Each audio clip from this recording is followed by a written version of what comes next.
Bismillahirrahmanirrahim. Alhamdulillahirabbil alamin. Wassalatu wassalamu ala sayyidina Muhammadin asyrafil mursalin wa ala alihi wa sahbihi ajma'in. Subhanaka la ilma lana illa ma 'allamtana innaka antal alimul hakim wa tub 'alaina innaka antat tawwabur rahim wa taqabbal minna innaka antas samiul alim. Qala rabbi shrah li sadri wa yassir li amri wahlul 'uqdatam min lisani yafqahu qawli.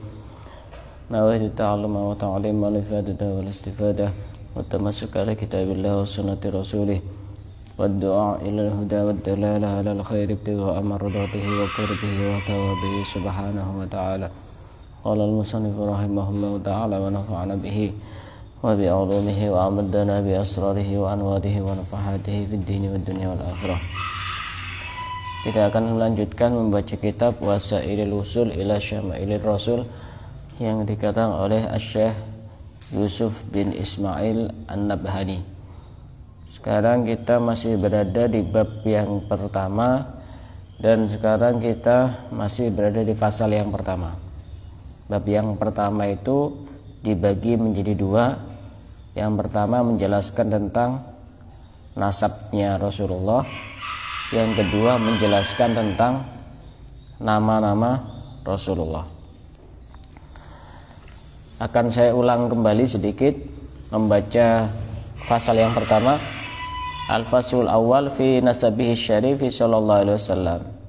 Fasal yang pertama menjelaskan tentang nasabnya Rasulullah sallallahu alaihi wasallam. Huwa sayyiduna Muhammad Rasulullah sallallahu alaihi wasallam ibnu Abdullah ibni Abdul Muttalib bin Hashim ibni Abdi Manaf bin Qusay bin Murrah bin Ka'ab bin Lu'ay bin Ghalib bin Fihr bin Malik bin Nadar bin Kinanah. Kemarin sampai Kinanah ya? Ya, Kinanah. Sekarang setelah Kinanah siapa?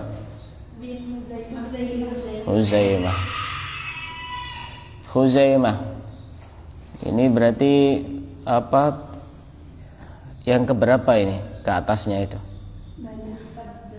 14. Iya, sama bin Walid bin Huzaimah. Huzaimah ini dari kata khuzamah. Huzaimah ini dari kata khuzamah, kemudian ditasghir menjadi Huzaimah. Kenapa dijuluki Huzaimah? Karena li'annahu ijtama'a fihi nuru abaihi wa fihi nuru Rasulillah sallallahu alaihi wasallam. Karena di dalam diri Huzaimah itu terdapat cahaya-cahaya dari datuk-datuknya. Jadi ini orang bercahaya, keturunan orang bercahaya, dari orang bercahaya, dari orang bercahaya.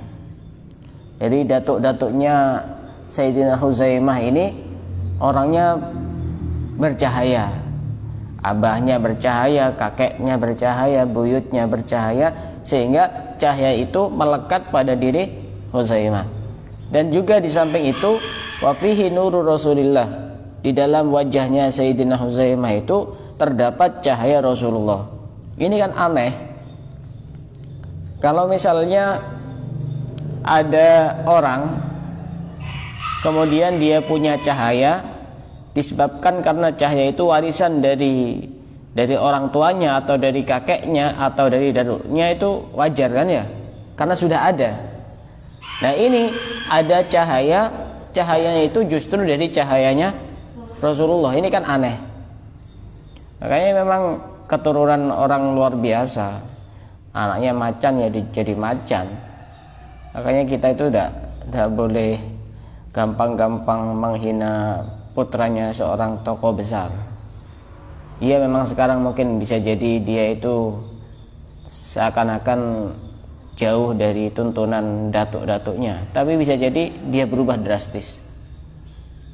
Ini dari wajahnya Sayyidina Huzaimah itu terdapat cahaya daripada Rasulullah SAW. Qala Ibnu Abbas, wa mata Huzaimah ala millati Ibrahim. Dan Sayyidina Huzaimah itu mati mengikuti agamanya Nabi Ibrahim. Nabi Ibrahim agamanya apa? Islam. Ya apa namanya? Yang menjadi aneh ketika mengikuti agamanya Nabi Muhammad. Oh, Nabi Muhammad kan belum lahir waktu itu. Walaupun sebenarnya Nur Muhammad itu sudah jauh hari lahir sebelum dilahirkannya Nabi Adam. Berapa tahun? Bertahun-tahun sampai malaikat itu tidak tahu ngitungnya. Karena pernah dijelaskan itu. Jadi malaikat itu pernah melihat ada bintang yang cahayanya itu sangat terang sekali. Kan pernah ditanya itu, umurnya malaikat siapa? Umurnya malaikat Jibril.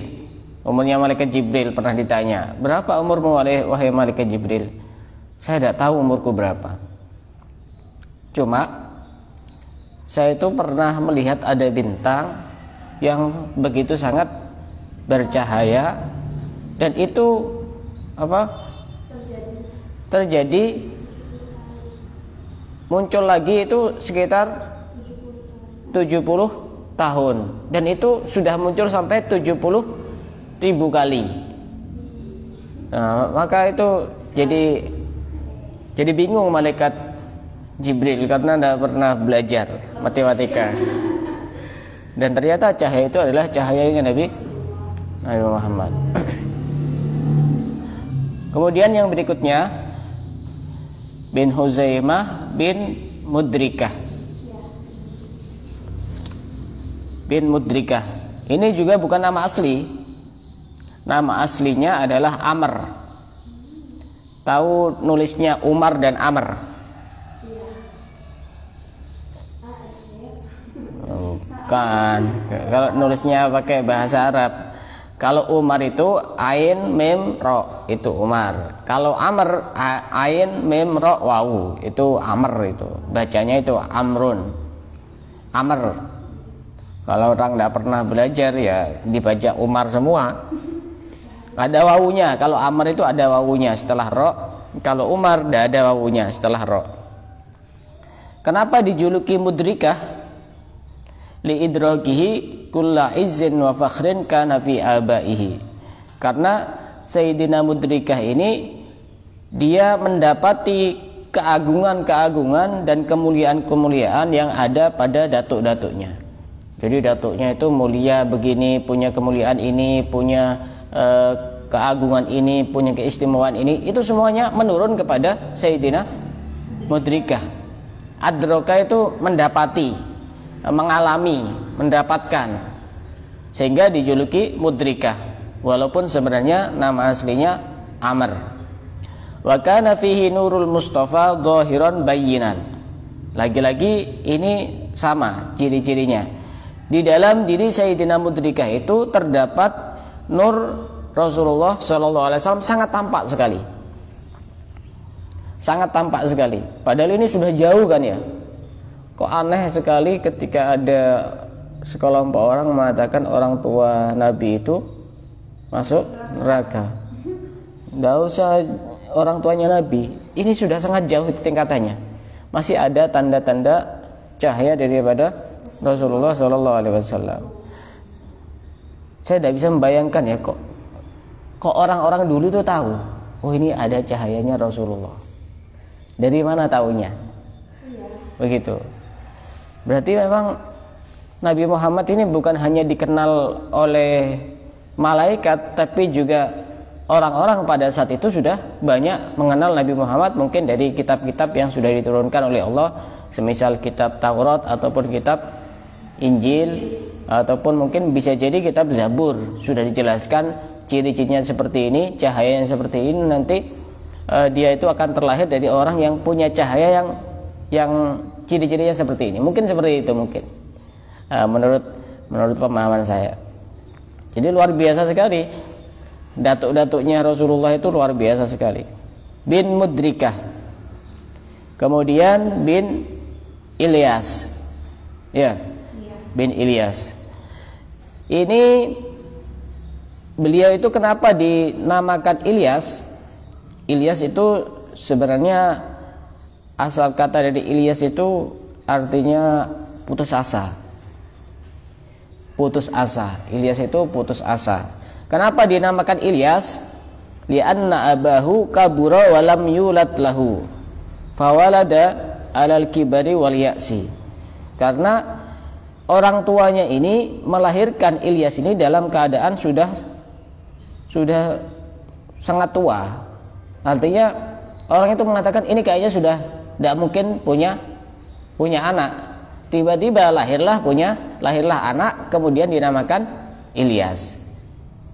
Makanya kalau orang lama tidak punya anak, itu namakan Ilyas. Tabarukan sama ini datuknya Rasulullah Ilyas, sehingga dinamakan Ilyas. Kunyahnya namanya Abu Amr. Berarti Ilyas ini punya putra namanya Amr, sehingga dikunyahi Abu Amr. Dan beliau punya saudara yang namanya mirip, namanya Ilnas. Ada Ilyas, ada Ilnas. Itu saudara kandungnya Sayyidina Ilyas. Ilyas juga termasuk nama nabi. Nah, makanya ini kenapa dinamakan Ilyas? Karena apa? Karena orang tuanya itu melahirkan beliau itu dalam keadaan sudah putus asa, karena sudah lama tidak punya anak, sehingga dia putus asa, seakan-akan ini sudah tidak ada kemungkinan untuk mempunyai anak, sehingga anaknya dinamakan Ilyas. Dan Sayyidina Ilyas ini punya keistimewaan yang sangat hebat. Wa yuzkaru annahu kana yusma'u fi sulbihi talbiyatun nabi sallallahu alaihi wasallam. Diceritakan bahwasanya di dalam di dalam diri, di dalamnya, di dalam tubuhnya Sayyidina Ilyas ini terdengar panggilan Nabi Muhammad. Jadi orang itu bisa mendengarkan dari sini. Di situ ada panggilan-panggilan dari Nabi Muhammad. Itu sampai hebatnya seperti itu. Mestinya kan mendengarkan bukan dari sini kan? Dari mana? Ada suara keluar dari mulut. Tapi ini orang banyak mendengarkan dari sini, keluar suara dari sini, yang isinya adalah panggilan-panggilan dari Nabi Muhammad. Penghormatan juga dari Nabi Muhammad. Walam tazalil arabu tu'azzimuhu ta'zima ahlil hikmah. Dan orang-orang Arab pada saat itu selalu memuliakan kepada Sayyidina Ilyas sebagaimana mereka memuliakan orang-orang ahli hikmah seperti Luqman al-Hakim. Sehingga Sayyidina Luqman al-Hakim ini menjadi orang yang diabadikan di dalam Al-Quran menjadi surat Luqman. Kenapa? Karena memang beliau adalah orang yang soleh, seorang yang ahli hikmah. Kata-katanya itu bisa menembus ke dalam hati setiap orang yang mendengarkan. Dan Sayyidina Luqman ini nabi apa rasul apa orang soleh? Orang soleh. Sayyidina Luqman ini bukan nabi juga bukan rasul, tapi orang soleh. Dan ada satu pelajaran berharga dari Sayyidina Luqman al-Hakim yang seringkali saya kutip ceritanya, bahwasanya pernah suatu ketika Sayyidina Luqman al-Hakim ini mengajak jalan-jalan putranya. Untuk apa? Untuk memberikan satu pelajaran hidup. Waktu itu Sayyidina Luqman al-Hakim ini mengajak putranya berjalan-jalan menaiki keledai. Karena dulu kan masih belum ada kendaraan, belum ada sepeda motor, belum ada mobil, belum ada sepeda pancal, belum ada becak, macam-macam. Akhirnya kalau mau perjalanan naik keledai. Keledai itu hewan yang mirip kuda tapi agak kecil. Itu keledai. Dan keledai ini termasuk hewan yang suaranya paling jelek sedunia. Wa inna angkarul aswati la sautul hamir. Makanya keledai ini kalaupun dilombakan paling jelek suaranya ya dia menang itu. Lihat di YouTube itu suaranya. Ndak indah sekali suaranya keledai itu. Akhirnya Sayyidina Luqman Al-Hakim ini memerintahkan putranya untuk naik di atas keledai, kemudian Sayyidina Luqman Al-Hakim itu nuntun keledainya seperti itu. Dituntun perjalanan, di tengah-tengah perjalanan bertemu dengan sekelompok orang.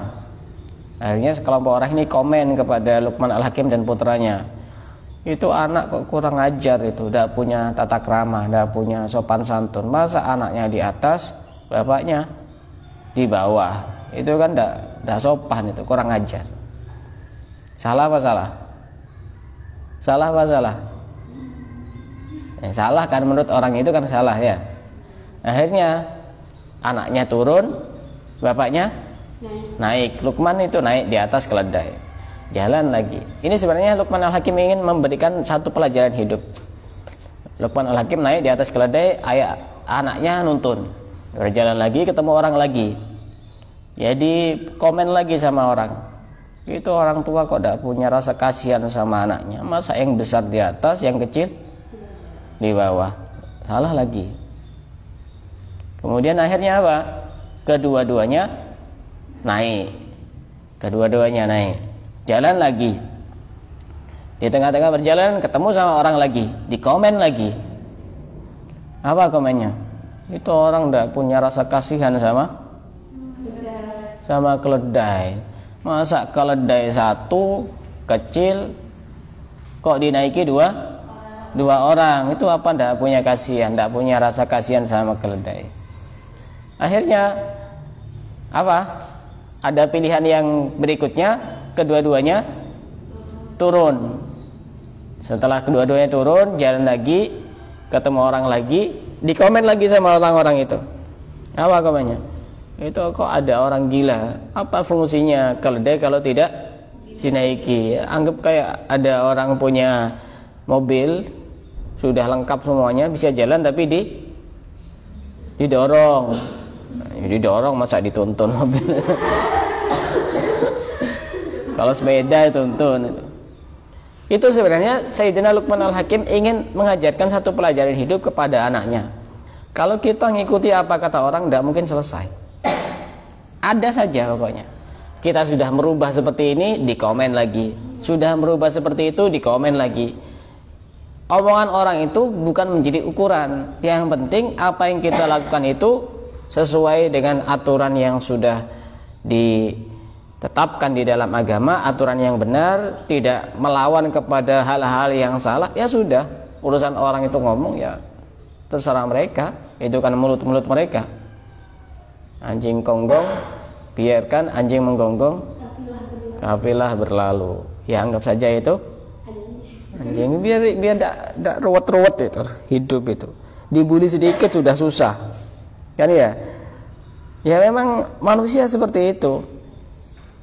Anggap saja biarkan anjing menggonggong, kafilah berlalu. Karena orang itu kalau memang dia kenal, tidak mungkin ngomong sembarangan. Lihat saja itu anjing itu. Kalau sama majikannya, tidak mungkin menggonggong itu. Datang majikannya, diem itu. Datang orang baru yang tidak dikenal, menggonggong itu. Ya berarti dia masih belum kenal. Tidak usah ruwet-ruwet. Biar hidup kita itu tidak susah, tidak galau. Masih banyak yang perlu untuk kita pikirkan itu. Karenanya disebutkan oleh sebagian ulama, ridhon nasi ghayatun la tudrak. Kerelaan manusia itu adalah puncak yang tidak bisa dicapai. Pokoknya orang harus suka sama saya semua, tidak mungkin itu, tidak mungkin. Pasti setiap orang ada yang suka, ada yang tidak suka. Kita bandingkan saja dengan Rasulullah. Rasulullah kurang mulia apa? Semua kemuliaan ada pada diri Rasulullah. Tapi apakah semua orang suka? Tidak. Ada kan yang tidak suka? Ada. Nah kita mestinya harus mikir juga, kita ini siapa? Orang banyak dosanya? Iya. Banyak kekurangannya? Iya. Banyak aibnya, iya. Banyak ngomongnya, iya, betul. Kemudian ada orang tidak suka kok, kita tiba-tiba kok kayak perasaan gitu. Salah saya apa ya kok ada orang tidak suka? Ya banyak salahnya. Biasa-biasa aja. Justru itu ketika ada orang itu mencela itu sebagai lahan amal kita. Kalau kita sabar dapat pahala. Ahlan wa sahlan, ada pahala datang sendiri gitu. Itu Sayyidina Ilyas. Disebutkan bahwasanya Sayyidina Ilyas itu wa kana dza jamalin bari. Sayyidina Ilyas itu orang yang amat sangat tampan sekali. Jadi kemarin kan sudah dijelaskan ternyata atas-atasannya Nabi, datuk-datuknya tampan semua. Ada yang tidak tampan. Makanya ya tidak heran kalau Rasulullah itu juga tampan. Tampannya kayak apa? Ya, itu hanya bisa dijawab oleh orang yang pernah mimpi atau bertemu langsung dengan Rasulullah. Dan orang yang pernah mimpi itu pasti pernah bertemu secara sadar. Salah satu contohnya itu yang pernah bertemu secara sadar itu Al-Habib Umar bin Muhammad bin Salim bin Hafid. Yaitu jadi secara sadar seperti ini ketemu sama Rasulullah. Apakah mungkin? Mungkin saja. Ketemu sama wali saja mungkin, masa ketemu sama Nabi tidak mungkin. Mungkin saja. Juga termasuk ada Al-Habib Salim bin Abdullah bin Umar Asy-Syatiri. Dia juga pernah menceritakan bahwa beliau bertemu langsung Rasulullah secara sadar. Saya tidak bisa membayangkan itu perasaannya seperti apa. Berarti ketika membaca hadis misalnya qala Rasulullah sallallahu alaihi wasallam, langsung terbayang di benaknya, di pikirannya. Oh, di sini ada Rasulullah. Kalau kita kan hanya sekedar baca dan baca gitu. Masih belum bisa sampai meresapi dan membayangkan karena memang belum bertemu. Bin Ilyas bin siapa? Bin Mudhar. Kenapa dinamakan Mudhar? Karena li'annahu kana yuhibbu syurbal labanil madhir wa huwal hamid. Karena Sayyidina Mudhar itu suka meminum susu yang kecut. Mudhar itu dari kata madhir yang artinya kecut. Ya tidak tahu susu yang kecut itu seperti apa. Apa karena memang susu yang sudah basi kadaluarsa atau bagaimana? Yakut. Nah, ini kenapa dinamakan Mudhar? Karena suka meminum susu yang kecut. Ada yang mengatakan lagi pendapat yang lain, summiya bihi li bayadihi. Dinamakan Mudhar karena beliau itu punya warna kulit yang sangat putih. Jadi beliau itu putih bersih, ganteng. Oh, luar biasa. Orang artis-artis Korea ya lewat gitu. Ada pendapat lain yang mengatakan li'annahu kana yamludul quluba li husnihi wa jamalihi. Disebut Mudhar, dinamakan Mudhar karena beliau itu bisa menjadikan hati itu terpesona, jatuh cinta karena ketampanan dan keindahannya. Jadi setiap orang itu pasti langsung terpesona melihat ketampanan Sayyidina Mudhar. Dan beliau itu juga di samping wajahnya tampan, warna kulitnya putih, wa kana min ahsanin nasi sautan, termasuk orang yang sangat bagus suaranya. Jarang-jarang orang itu. Orang misalkan tampan, suaranya bagus, orangnya kaya, bentuk tubuhnya proporsional, itu kayaknya jarang itu. Ini lengkap ini. Orangnya tampan, warna kulitnya itu putih, halus, mulus, bersih, cerah, tanpa bahan pengawet. Dan beliau juga termasuk orang yang suaranya indah, suaranya bagus. orang suaranya bagus saja itu bisa menghipnotis setiap orang itu suaranya itu. Pernah ada cerita di daerah Jawa Tengah, cerita nyata ini. Makanya tidak usah heran ketika ada banyak wanita memotong jari-jarinya karena melihat ketampanan Nabi Yusuf. Apakah masuk akal? Ya masuk akal sekali. Tidak usah jauh-jauh ceritanya Nabi Yusuf. Ini pernah ada cerita nyata daerah Jawa Tengah. Dulu itu ada seorang laki-laki yang punya suara yang sangat bagus sekali dan terkenal. Ketika ada acara-acara itu pasti diundang untuk membaca Al-Quran, qiraah.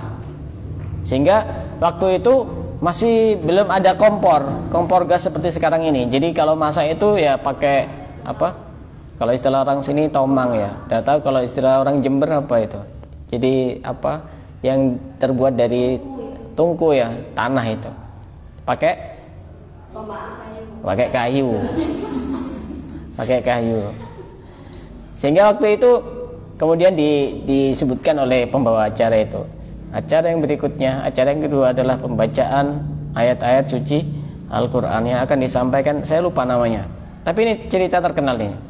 Misalkan si Fulan itu, Al-Ustadz Fulan bin Fulan itu.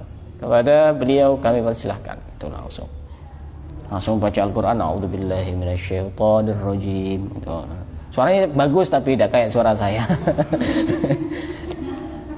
Akhirnya ibu-ibu itu yang ada di dapur lagi masak itu kan sambil begini mendengarkan itu, bagusnya suaranya itu, sampai lupa gini. Akhirnya kan kayu kan otomatis ketika ada api kan otomatis dia kan semakin kurang kan, sehingga tidak terasa itu kena tangannya. Ini itu sudah banyak orang yang jadi korban itu. Gara-gara terhipnotis oleh suaranya seorang kiai itu. Nah ini masuk akal ini. Nabi Yusuf kok tidak masuk akal? Ini saja orang yang sekarang, orang Indonesia itu bisa terjadi itu. Dan bahkan ketika beliau ngimami sholat itu banyak orang yang juga lupa untuk baca sesuatu. Akhirnya beliau itu dilarang untuk menjadi imam.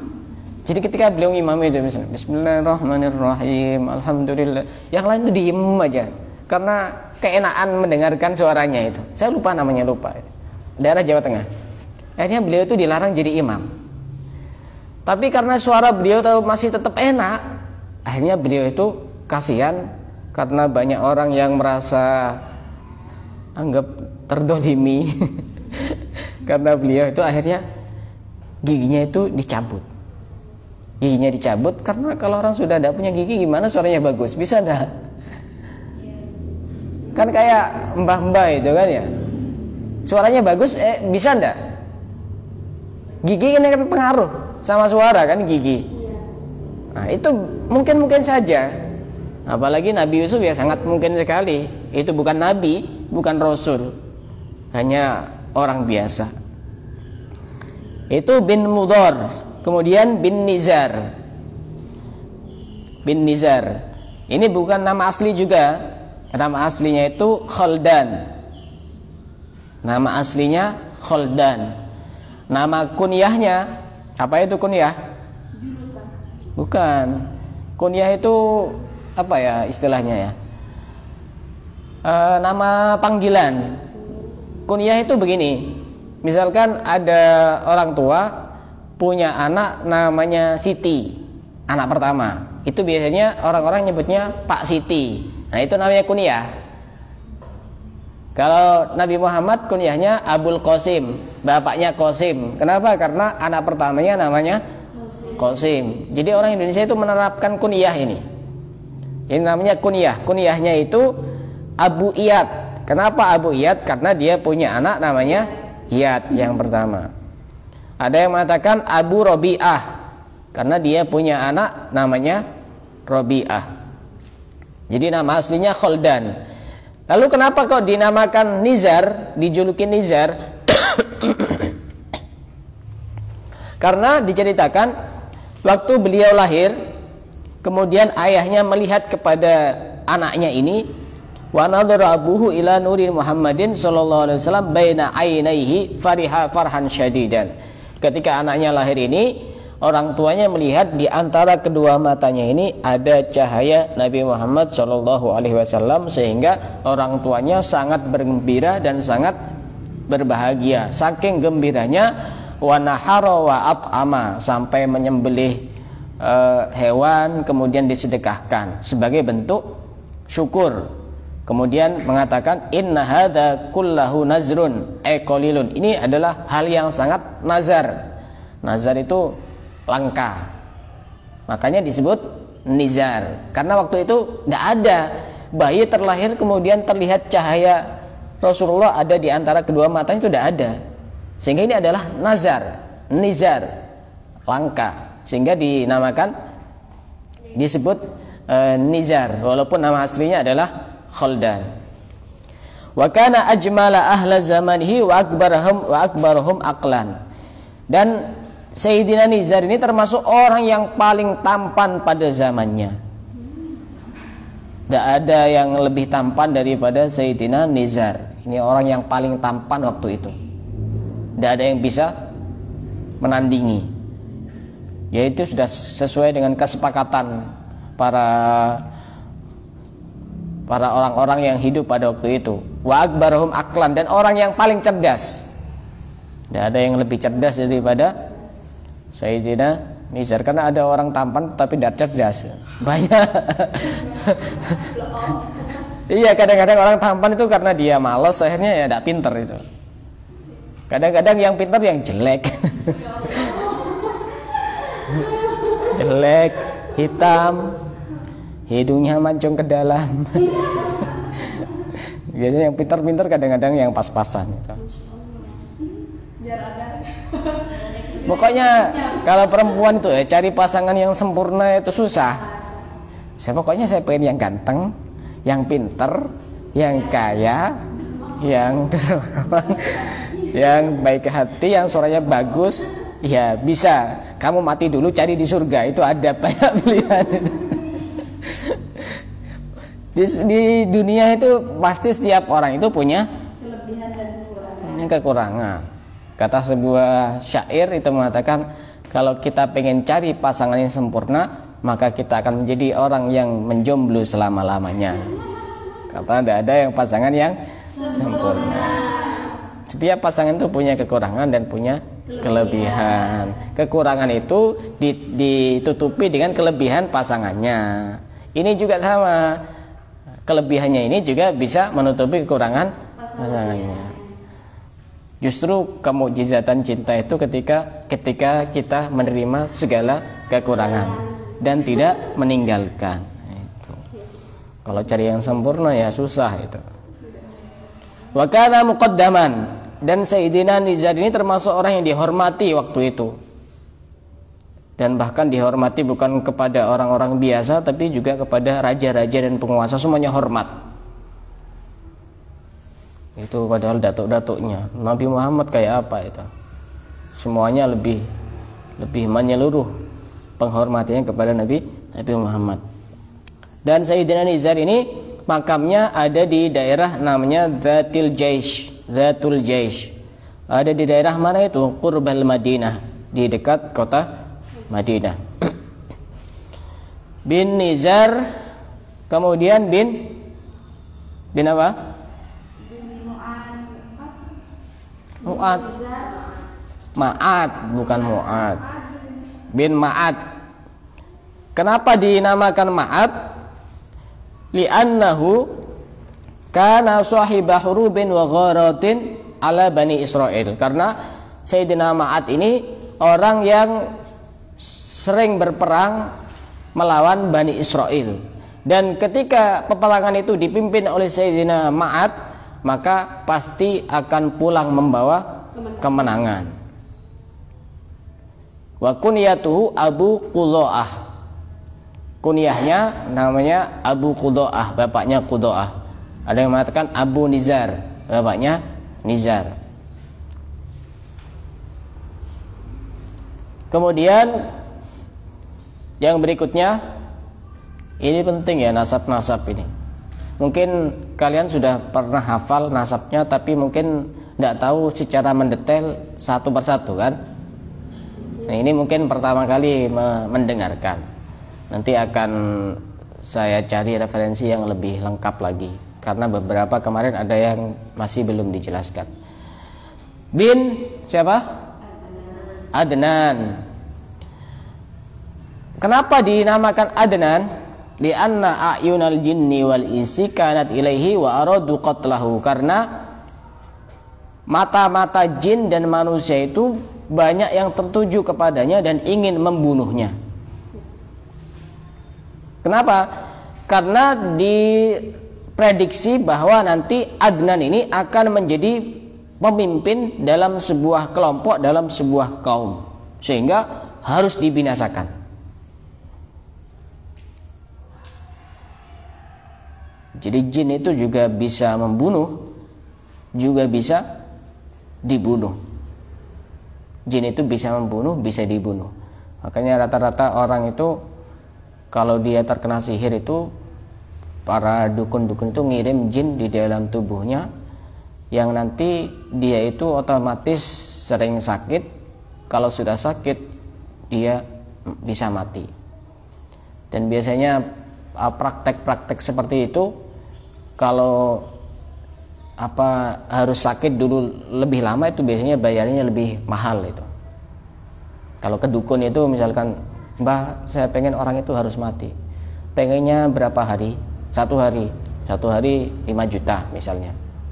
Kalau pengennya 1 tahun, oh itu 10 juta. Karena kan lebih menyakitkan. Itu biasanya model-model ngirim jin di dalam tubuhnya, sehingga jin itu juga bisa menyakiti. Dan bahkan bisa juga untuk mengganggu di rahimnya itu. Kadang ada orang lama tidak hamil itu karena ada jin yang tinggal di rahimnya itu. Pernah ada orang sini, orang daerah Mandaran sini, dekat sini. Itu cerita nyata, dia cerita sendiri ke saya. Ternyata memang setelah diruqyah itu ada jin yang tinggal di rahimnya itu. Jadi secara medis ya aman-aman saja, normal-normal saja. Tapi karena itu ketika tidak dikeluarkan ya tetap tidak bisa hamil. Biasanya juga kadang seperti itu, karena jin yang sudah ada di dalam tubuhnya itu suka sama dia, sehingga kalau dia punya anak, dia nanti fokus ke anaknya, sehingga perhatian dari jin yang suka itu nanti tambah tidak ada. Nah, ini juga menjadi sasaran jin ini. Adnan ini, Sayyidina Adnan ini menjadi sasaran jin dan manusia untuk membunuh kepada beliau. Akhirnya apa? Fawakkalallahu bi man yahfaduh. Akhirnya Allah memberikan pengawal yang bisa menjaga kepada Sayyidina Adnan. Pengawalnya siapa? Ya tidak tahu, apakah dari manusia atau dari bangsa jin. Kalau di bangsa jin saya sudah terkenal di sana, di alam sana itu banyak yang kenal dengan saya. Dan Sayyidina Adnan ini juga orang yang pertama kali memberi kain di Ka'bah itu, kiswah ya, kiswah. Itu orang yang pertama kali menutupi Ka'bah dengan kain, dan juga memberikan tanda-tanda khusus di sekitar Masjidil Haram itu. Itu adalah Sayyidina Adnan. Ilahuna ijma'ul ummah. Sampai di nasabnya Sayyidina Adnan itu yang disepakati oleh para ulama. Setelah Adnan ke atas itu ada perbedaan pendapat di kalangan para ulama. Makanya saya kan ngasih PR untuk menghafalkan sampai Sayyidina Adnan.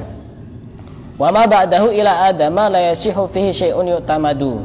Dan setelah Sayyidina Adnan itu ya memang ada pendapat yang benar juga, ada yang tidak benar juga, sehingga memang terjadi khilaf di antara para ulama. Waqad kana Rasulullah sallallahu alaihi wasallam idan tasaba lam yujawiz fi nisbatihi Ma'ad bin Adnan bin Udad. Rasulullah pun ketika menyebutkan nasabnya juga sampai kepada Sayyidina Adnan bin Udad. Tsumma yumsiku wa yaqulu. Kemudian Rasulullah diam dan mengatakan kadzaban nasabun. Banyak yang berbohong, orang-orang yang katanya mengaku ahli nasab. Qala Allah Ta'ala wa qurunam baina dzalika katsira. Wa hadzal nasab asyraful ansab 'alal itlaq. Dan nasabnya Rasulullah itu termasuk nasab yang paling agung di antara nasab-nasab yang lain. Tidak ada nasab yang lebih mulia daripada nasabnya Rasulullah sallallahu alaihi wasallam. radhiyallahu ta'ala anhu anna nabiyya sallallahu alaihi wasallam qala innallaha khalaqal khalqa faja'alani min khairihim. Sesungguhnya Allah menciptakan makhluk, maka Allah menjadikan aku sebagai orang yang paling baik di antara makhluk itu. Tsumma takhayyarul qabaila faja'alani min khairi qabilatin. Kemudian Allah menciptakan qabilah-qabilah, suku-suku, maka menjadikan aku sebaik-baik qabilah. Tsumma takhayyarul buyuta faja'alani min khairi buyut. Kemudian Allah menciptakan rumah, artinya asal usul. Kemudian menjadikan aku sebaik-baik asal. Wa an Wa'ilah bin Asqa radhiyallahu taala anhu qala Rasulullah sallallahu alaihi wasallam innallaha astafa min waladi Ibrahim Ismail. Allah memilih dari keturunannya Nabi Ibrahim, memilih Nabi Ismail. Wastafa min waladi Ismail Bani Kinanah, dan memilih dari keturunannya Nabi Ismail Bani Kinanah. Wastafa min Bani Kinanah Quraisyan, dan memilih dari Bani Kinanah kaum Quraisy. Wastafa min Quraisyin Bani Hashim, dari Bani Quraisy itu ada terlahir Bani Hashim. Wastafani min Bani Hashim, dan dari Bani Hashim itu terlahir aku sebagai sebaik-baiknya Bani Hashim. Itu sebenarnya beliau menjelaskan, jadi selektif sekali Allah itu menciptakan Nabi Muhammad. Dari Nabi Ibrahim kemudian lahir Nabi Ismail, semuanya terpilih, sudah disaring betul itu, sehingga lahirlah Nabi Muhammad. Penutup, wa Ibnu Umar radhiyallahu taala anhu qala Rasulullah sallallahu alaihi wasallam innallaha ikhtara khalqahu fakhtara minhum bani Adam. Sesungguhnya Allah menciptakan makhluknya, kemudian memilih Bani Adam. Tsumma ikhtara bani Adam fakhtara minhul Arab. Dari semua makhluknya itu dipilih yang terbaik adalah bangsa Arab. Tsumma ikhtarul Arab fakhtara minhum Quraisyan. Dari bangsa Arab itu yang paling terbaik adalah suku Quraisy. Tsumma ikhtara Quraisyan fakhtara minhum Bani Hashim. Dari suku Quraisy itu yang terpilih adalah Bani Hashim. Tsumma ikhtara Bani Hashim fakhtarani. Kemudian aku terlahir dari Bani Hashim. Falam azal khiyaron min khiyar. Aku ini terlahir dari orang terpilih, dari orang terpilih, dari orang terpilih, semuanya terpilih. Yang memilih siapa? Allah Subhanahu wa taala. Ala man ahabbal Arab fabihubbi ahabbahum. Ingatlah, orang yang mencintai orang Arab, bangsa Arab, maka dengan kecintaanku aku akan mencintai dia. Kalau kita tidak cinta kepada bangsa Arab, berarti kita tidak mencintai Nabi. Wa man abghadal Arab fabibughdi abghadahum. Dan barang siapa yang membenci bangsa Arab, maka aku akan membenci kepada mereka. Ini terkait tentang nasab Nabi Muhammad, dan insyaallah pada pertemuan yang akan datang hari Senin kita akan membahas tentang nama-nama Nabi dan artinya apa saja, manfaatnya apa saja, khasiatnya apa saja, insyaallah nanti. Nama Nabi Muhammad itu kan banyak, ada Muhammad, ada Ahmad, ada Murtado, ada Mustafa, ada Mujtaba. Itu bisa kita jadikan nama anak juga untuk ittiba kepada Nabi Muhammad. Dari sini ada yang mau ditanyakan? Silakan. Yang mau tanya silakan. Malu bertanya? Jangan tanya. Silakan yang mau tanya. Ada? Kalau tidak ada, kita cukupkan sampai di sini. Wallahu a'lam bishawab. Bismillahirrahmanirrahim.